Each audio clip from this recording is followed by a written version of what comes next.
We can go up to 1 gigabyte per second speed with the current LEDs that we have in market, and in future it can go up to few hundred gigabits. So that's kind of speed we can achieve with the Leafy. I see small try. That's also. Can you change this? And we upgraded the software. In hardware there was not much issue.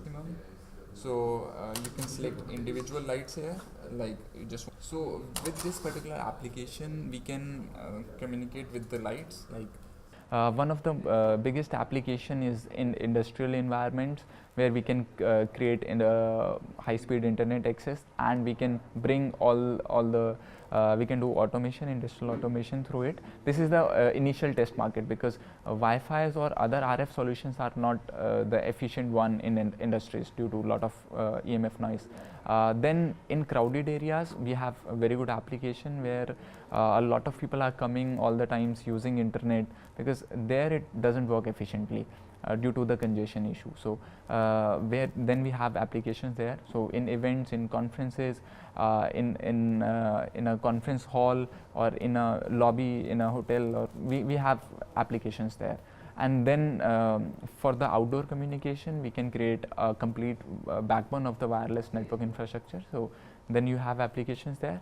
And then we can come to consumer space, where the technology can be integrated inside your smartphones and in the laptops, and you can just start accessing very high speed internet through the light, basically.